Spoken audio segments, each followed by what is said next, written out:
नमस्कार, जय हिंद, जय बिहार। मैं हूं आप सबका दोस्त एसके पंकज, वकील सह पत्रकार। और अभी एक खबर मैं आप लोगों को लेकर के आया हूं। उस खबर से पहले एक सबब है, उस सबब की पहले बात कर ले रहे हैं। अंग्रेजी में एक कहावत है, चैरिटी बिगिंस एट होम, यानी दान की शुरुआत घर से होने वाली है।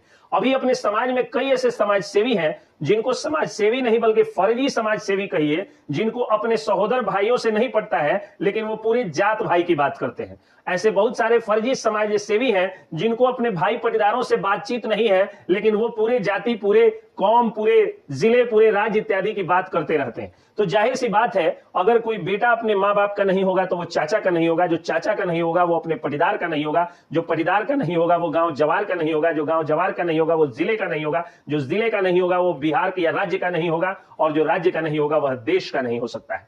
ये बातें मैं आप लोगों को इसलिए बता रहा हूं, ये सबब की बात जो है, क्योंकि शिक्षा मंत्री बिहार के प्रोफेसर चंद्रशेखर यादव जो है वो अक्सर रामचरितमानस पर ज्ञान बांटते नजर आ रहे हैं। अगर इतना ही ज्ञान वो अपने घर में बांट दिए होते तो उनके घर के लोग पहले सहमत हो जाते और फिर उनको जो है वो ज्ञान अगर बाहर में आकर के बांटते तो उनका ज्ञान बांटना वाजिब कहा जाता।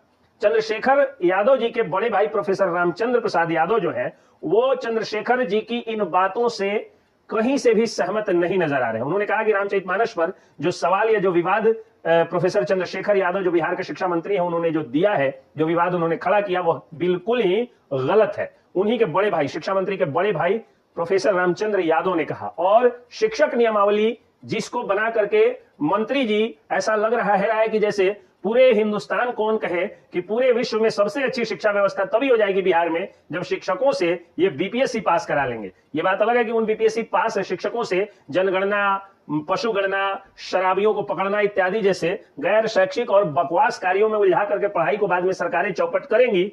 लेकिन क्योंकि इसके पहले भी जब लालू यादव की सरकार थी 90 के दशक में, तो शिक्षकों की बहाली बीपीएससी से हुई थी। क्या जिन विद्यालयों में वो बीपीएससी वाले शिक्षक पढ़ा रहे हैं या जिनमें वो हेडमास्टर हैं, उन्हीं विद्यालयों में मंत्री जी के घर के बच्चे, मंत्री जी के पार्टी के एक ब्लॉक अध्यक्ष के भी बच्चे पढ़ते हैं? नहीं पढ़ते हैं। तो बीपीएससी से आप बहाल करा लीजिएगा तो शिक्षा व्यवस्था अच्छी नहीं हो जाएगी, बल्कि शिक्षा व्यवस्था अच्छी करने के लिए जो टीचर हैं उन्हीं की प्रॉपर ट्रेनिंग दे करके और पढ़ने पढ़ाने का माहौल क्रिएट करना होता है। खैर, उन्होंने जब ये शिक्षक नियमावली, नई शिक्षक नियमावली की बात की थी तो मंत्री जी के चाचा जी ने विरोध किया था इसका।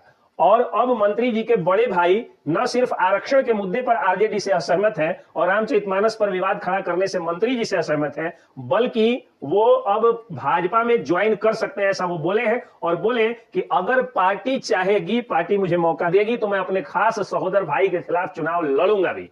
तो देख लीजिए मंत्री जी, आप दूसरों को ज्ञान बांटते रहिए और आपके अपने भैयारी में आपको नहीं पड़ता है। जय हिंद, जय बिहार।